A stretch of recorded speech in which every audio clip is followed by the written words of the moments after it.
In this Nogi jiu-jitsu sparring video, Laura tries to beat me up. Laura is a first-year blue belt. I am a fourth-year blue belt. From this roll, Laura ended up getting a busted lip. Only had to tell her once. Start the roll and Laura starts talking smack, telling me that she's going to break my other arm. Ladies, can you at least admit that every ass kicking doesn't just fall out of the sky?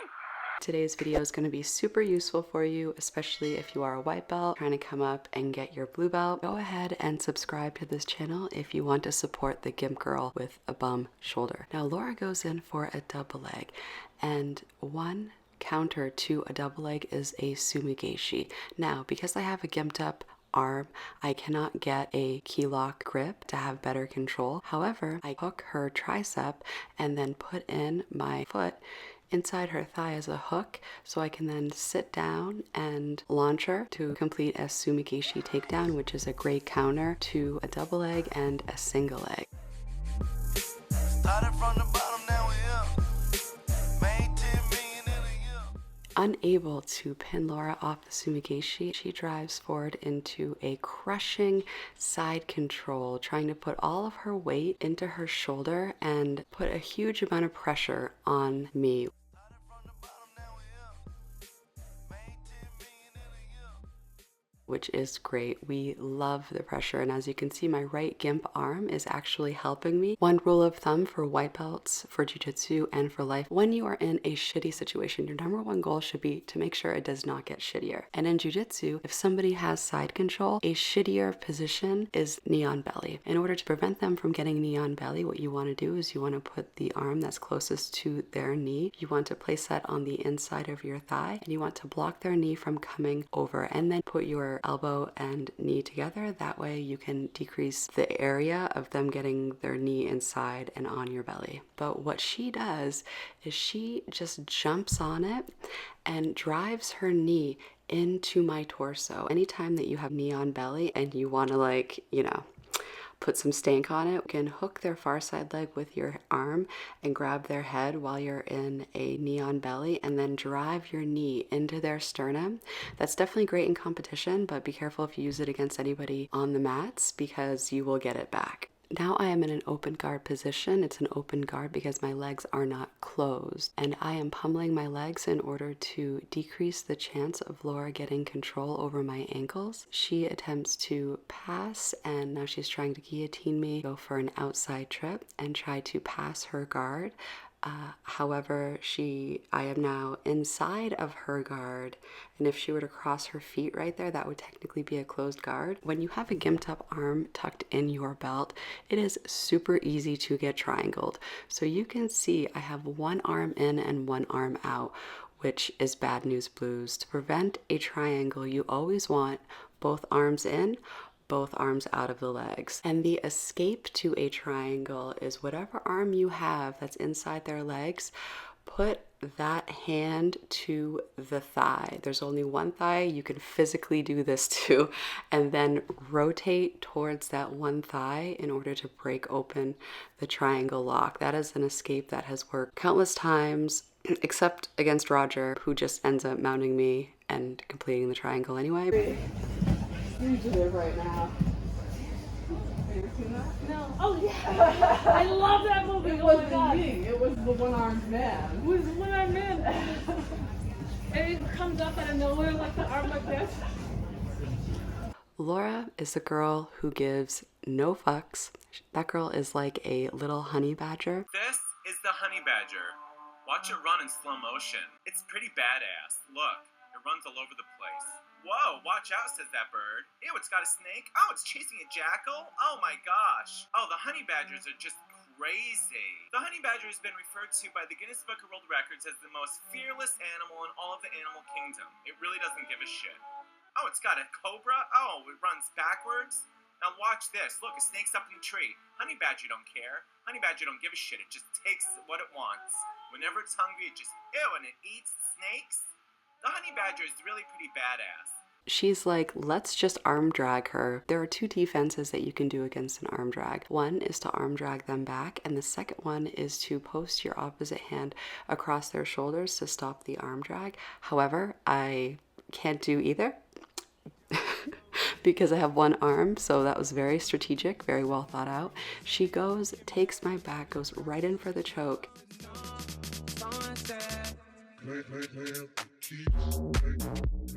And Nate and Alex stop what they're doing to look up and see the carnage. I am defending the rear naked choke by wrist control. I am focused on gripping Laura's wrist so that she cannot go past my face and go past my shoulder.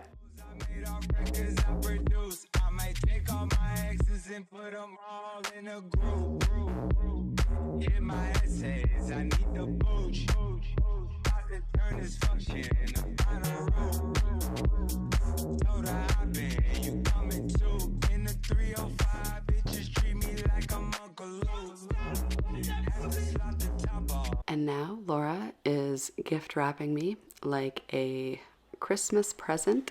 She is about to put under the tree. Just call her Santa. She's getting that Kimura grip, and she completes an armbar from technical bound. Raindrops, drop top, smoking, no cooking, the hot pot. Fucking on your bitch, yeah, that. Cooking up dope in the crock pot. We came from nothing to something, nigga. I don't trust nobody, grip the trigger. Nobody call up the gang and they come and get janked. Grab me a river, give you a tissue. Bad and bullshit, bad. Cooking up dope with a Uzi. My niggas are savage, ruthless. We got 30s and 100 rounds too. My bitch is bad and bullshit, bad. Cooking up dope. I look up at the clock and let's see what I can pull off here. Let's just go in for a rolling Kimura. At that point, Nate looks over and he's like, oh, I'm so proud of my little gimp girl. I go in for a rolling Kimura. From here, you can take the back, but you can also get an arm bar. And with seconds left on the clock, we get an arm bar. So we're 1 for 1. Bad and bullshit, bad. Cooking up dope with a Uzi. My niggas are savage, ruthless. We got 30s and 100 rounds too. There is definitely more carnage about to happen in this next round. Laura is going to be getting a bloody lip. So definitely, if you have not yet subscribed, go ahead. Join our family of feisty fighters. Laura starts off the roll with some sweet dance moves. Let me just put some music to that.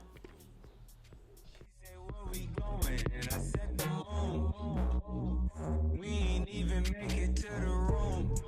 She thought it was the ocean, it's just a pool. Now I gotta open, it's just a ghost. Who put this shit together? I'm the glue. Someone said, shorty face got me out the blue.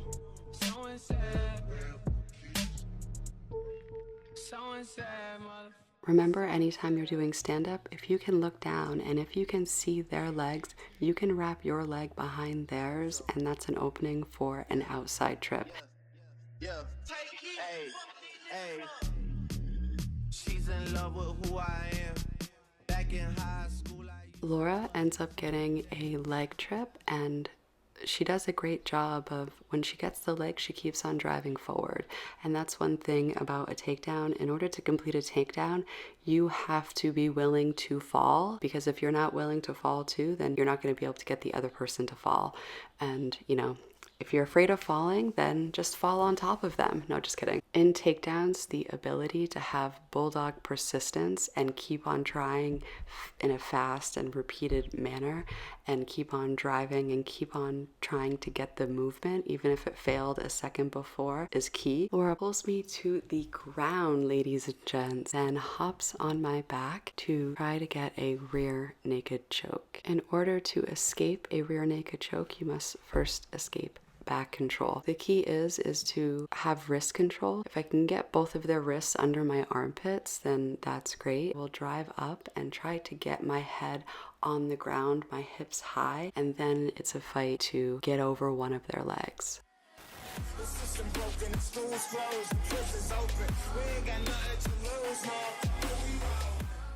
I try to go for a rear trip, and she uses that as an opportunity to go for a double leg. However, I end up reversing it by sweeping with one of my hooks and try to get on top. in any way, shape, or form. From this position, some people call it a referee's position, they have one knee in, and this is a perfect opportunity to get a crucifix. I grab the far side arm and then I look to get the near side arm between my legs, then I roll through in order to get this crucifix position. Is trying to escape by getting her far side arm out of between my legs, which is the first step to escaping the crucifix. To counter her escape, I capture both her head and her arm in my legs, doing a triangle hold, and from the triangle hold I complete a Kimura on her near side arm, and that's what she taps to. The system broken, the schools closed, the prisons open. We ain't got nothing to lose, motherfucker, we roll. Motherfucker, we roll. With some light-skinned girls and some Kelly Rose. In this white man world, we the ones chosen. So good night, cool world, I'll see you in the morning. I'll see you in the morning. This is way too much, I need a moment. No one man should have all that power. The clock's ticking, I just count the hours. Stop tripping, I'm tripping off the power. Till then, fuck that, the world's ours.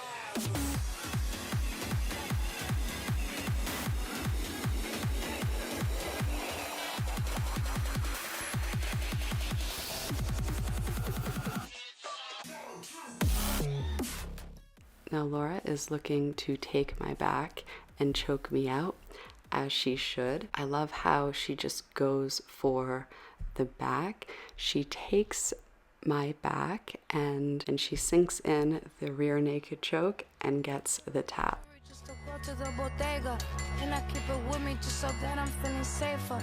Fendi on my body, but my feet is in bodega. Bitch, I'm getting money, give a fuck about a haters. Thank you to all of my training partners, and if you are in jiu-jitsu and you're coming up the ranks, it's so important to congratulate yourself for the small wins. For example, attempt a takedown, and let's say you went for it, you got the takedown, but it was reversed because let's say the person has a couple of years experience on you.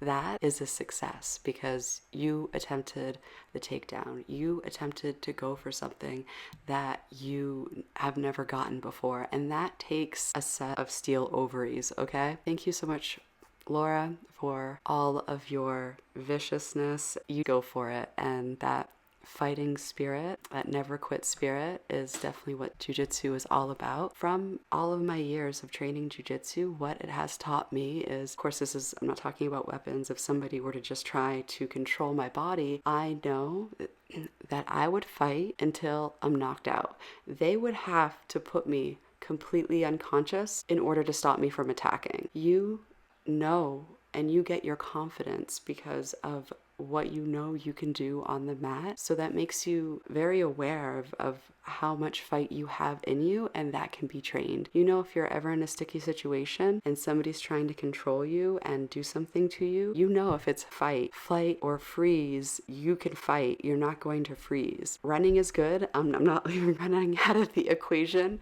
You know, that's and every situation is different. If a situation was dangerous and I had the option to run, God damn it, I would run. This is real life. This isn't a Jackie Chan movie. On that note, thank you so much for watching. I believe in you. Keep on training. And until next time, love you.